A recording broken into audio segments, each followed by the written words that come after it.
नमस्ते अंकल। नमस्ते बेटा, चारू से मिलने आई हो?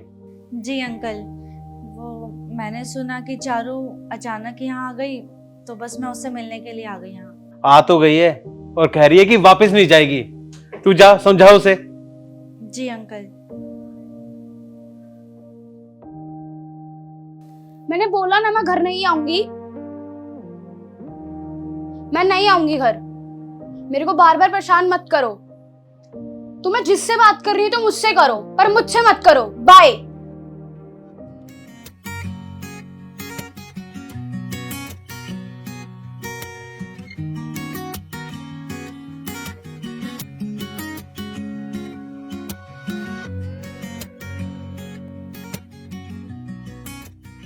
तुझे पता है मैं कितना अकेला फील कर रही थी। वो मैं समझ सकती हूँ, लेकिन तू घर छोड़कर क्यों आ गई? वो अब मेरा घर नहीं है, अब मैं यहीं रहूंगी। क्यों? तेरे ससुराल वाले तेरे साथ मारपीट करते हैं? तेरे साथ गाली गलौज करते हैं? नहीं नहीं, ऐसा कुछ भी नहीं है।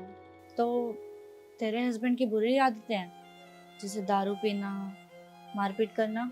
नहीं नहीं, वो ऐसा कुछ भी नहीं पीते। तो फिर ऐसा क्या हो गया जो तू 2-3 महीने हुए हैं तेरी शादी को और अब तू घर वापस नहीं जाना चाहती? मैं क्यों जाऊं उस घर में? मैं क्यों रहूं उस घर में? मैं कुछ भी काम करती हूँ उसमें 100 नुक्स निकाल देते हैं।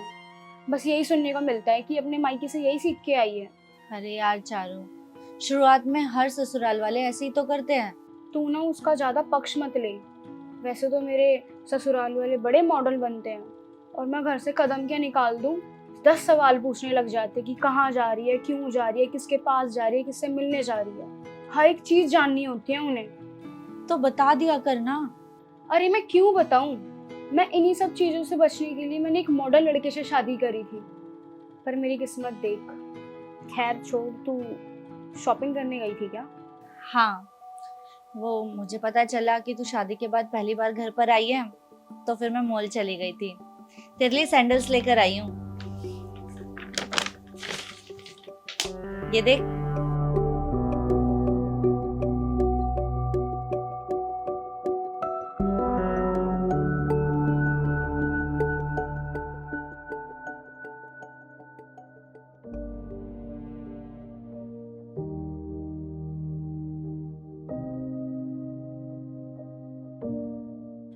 काट रही है ये।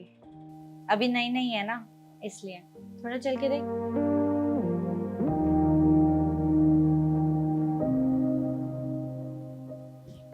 कैसी लगी?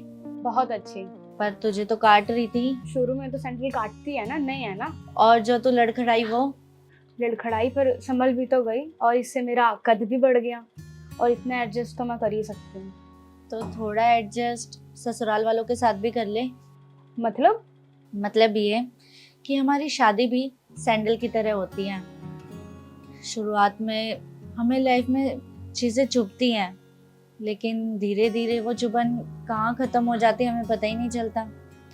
जैसे अभी तू सैंडल पहनने के बाद लड़खड़ाई, तूने अपने आप को संभाल लिया ना, बस ऐसे ही तुझे अपने ससुराल में अपने आप को संभालना है, और फिर सब ठीक हो जाएगा।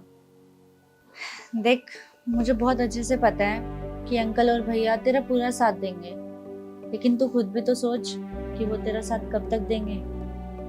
तुझे पता है, मैंने भी अपनी लाइफ में यही गलती की थी। जब मेरे पति से लड़ाई हो गई थी, तो मैं अपना ससुराल छोड़कर अपने मायके आ गई थी। तब मेरे भैया और मेरे पापा ने मेरा पूरा सपोर्ट किया था, लेकिन पापा की डेथ के बाद भैया की शादी हो गई, और फिर वो अपनी लाइफ में बिजी हो गए। पर तू तो जॉब भी करती है ना, तू तो इंडिपेंडेंट है। मैं भी हो जाऊंगी, मैं भी कर लूंगी जॉब। चारों जमाना चाहे जितना भी बदल जाए, लेकिन इस जिंदगी में एक अकेली औरत को ना ये जमाना खाने को दौड़ता है। देख चारू, तू मेरी छोटी बहन की तरह है, और अगर मुझे लगता ना कि तेरे ससुराल वाले गलत हैं और वो चीज़ें संभाली नहीं जा सकती, तो शायद मैं तुझे ना भेजती दोबारा, या ना समझाती तुझे कुछ भी।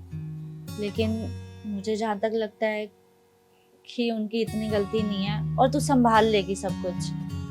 तो समझ रही है ना मैं क्या कह रही हूँ?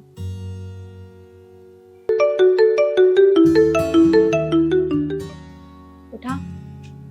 मेरी वजह से अपना घर मत खराब कर। मैं आज के बाद तुझसे कुछ नहीं कहूंगी। तू बस अब घर वापस आ जा। कैसे कुछ नहीं बोलोगे माँ जी? आप मेरी माँ हैं और उनको बोल दो कि मुझे लेने के लिए आ जाए।